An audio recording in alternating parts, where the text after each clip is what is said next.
안녕하세요. 비욘드 스페이스 김민수입니다. 오늘 좀 누수에 대해서 얘기를 좀 해볼까 합니다. 공간 관련된 사업을 하시는 분들은 누수가 항상 가장 큰 리스크로 다가가실 겁니다. 저희도 지점을 이제 한 8개 정도 운영을 하고 있으니까 이제 누수에 대한 문제를 실제로 겪은 적이 있거든요. 그래서 오늘 영상에서는 저희가 실제로 겪었던 누수에 대한 문제를 한번 말씀을 드리고 그거에 대한 해결책? 그 말씀 좀 들어볼까 하는데, 결론부터 말씀드리면 누수에 대한 해결책은 없어요. 없지 않아요? 누수? 어떻게 해결해? 소송. 소송. 그러니까 누수는 저희가 겪었던 경험으로 말씀드리면 누수가 크게 한 3-4가지 정도의 원인으로 누수가 생기는 것 같아요. 첫 번째는 단순 크랙, 어떤 균열, 천정에서 물이 새는 거죠. 보통 이런 경우에는 건물의 최상층에서 주로 발생합니다. 그래서 저희도 그런 걸 경험했었고, 이거에 대한 해결책은 한 2가지 정도 있는 것 같은데, 첫 번째는 이제 저도 이제 전문가는 아니니까 저도 이제 옆에서 보고 들은 걸로 말씀을 드리면, 그 크랙이 간 부분에 어떤 보양제를 주입을 해서 물이 새는 길을 계속 찾아가는 거죠. 여기 쏘고 저기 쏘고 쏘면서 물이 새는 곳을 계속 따라가는 거예요. 이게 거의 뭐 약간 노가다 같은 느낌이 있죠. 이제 이게 보통 방법이고, 이제 두 번째 방법은 이제 최상층인 경우에는 보통 옥상에서 물이 새잖아요. 동시에 뭘 하냐면 옥상에 우레탄 방수 공사를 다시 합니다. 이 보통 이 두 가지를 같이 진행을 하게 되죠. 우레탄 방수 공사를 하면서 크랙이 난 부분에는 인젝션으로 쏘는 방법. 근데 그래도 해결이 안 될 때가 있거든요. 그때 어떻게 하냐? 마지막 방법, 물기를 만듭니다. 천정에. 이제 트렌치 공사라고 하는데, 물이 떨어지잖아요. 그 물 떨어지는 데다가 도랑 같은 걸 만드는 거예요. 그 천정에다가 금속으로 디귿자 모양으로 짜가지고. 이제 그 방법이 최후의 방법입니다. 두 번째 경우는 이제 지하입니다. 지하의 경우에 옆 공간의 주방 쪽에서 물이 새는 경우가 있고요. 바닥에서 물이 올라오는 경우도 있더라고요. 바닥에 예를 들어서 데코 타일이 있는데, 데코 타일과 데코 타일 그 틈새로 물이 이렇게 샘솟는 경우도 제가 봤습니다. 밑에서 올라온다고요? 밑에서. 내가 보고 내가 황당해가지고. 그래서 하여튼 뭐 그런 경우도 있고, 사실 제가 이 2가지 경우를 제가 어떻게 해결을 하는지 아직 결과는 보지 못했는데, 하여튼 뭐 그런 경우도 있어요. 그런 경우도 있고, 배수구에서 물이 새는 경우도 있습니다. 지하인 경우에 우수나 오수관이 공간 내로 왔다 갔다 하잖아요. 그러니까 예를 들면 1층 상가에서 쓴 물이 지하로 이렇게 내려오면서 그 배관이 부식이 돼서 그 배관 틈새로 물이 새는 경우도 있습니다. 근데 차라리 배관이 새는 거면 배관을 바꾸면 돼. 해결이 쉬워요, 차라리 이거는.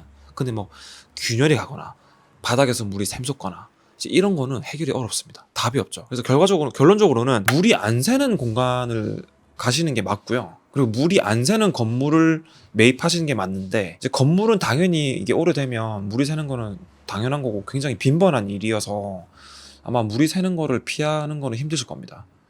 그래서 근데 이제 임차인 분들의 경우에는 비 오는 날 미리 이제 현장에 가셔서 물이 새는지 안 새는지 꼭 체크를 하시고요. 그리고 꼭 물이 비 오는 날 새지 않을 수도 있거든요. 만약 옆에 공간이 뭐 술집이나 옆에 공간이 뭐 어떤 주방이 있는 공간인데, 요리하는 공간인데 거기서 물이 새는 경우도 있어요. 이제 제일 좋은 거는 발품을 많이 파셔서 현장에 계속 오래 계셔보는 게 제일 좋습니다.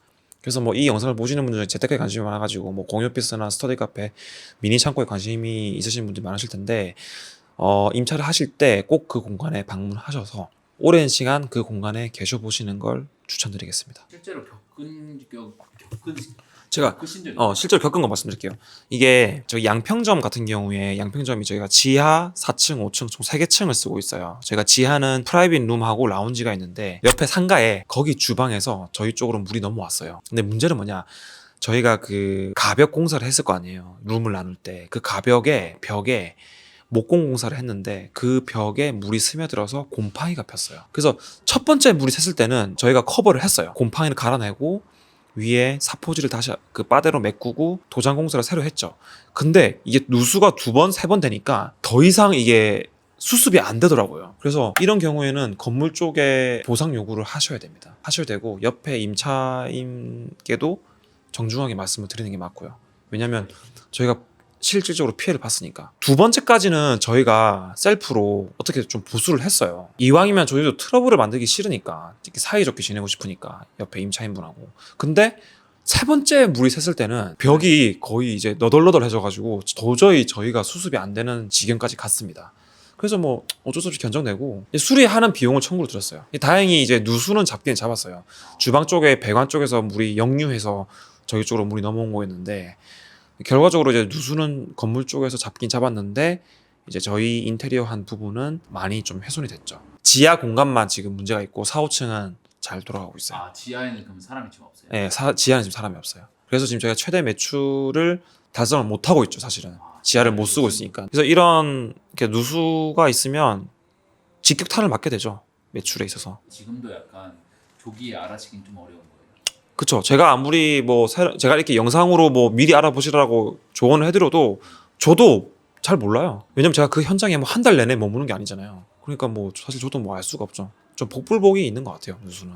그나마 좀 피할 수 있는 부분은 최상층은 피하시는 게 좋고 지층도 피하시는 게 좋죠. 그러면 그나마 좀 나으실 거고, 보상을 요구하실 때는 이제 그 현장을 명확하게 사진이나 영상으로 자료를 꼭 남겨놓으시고요.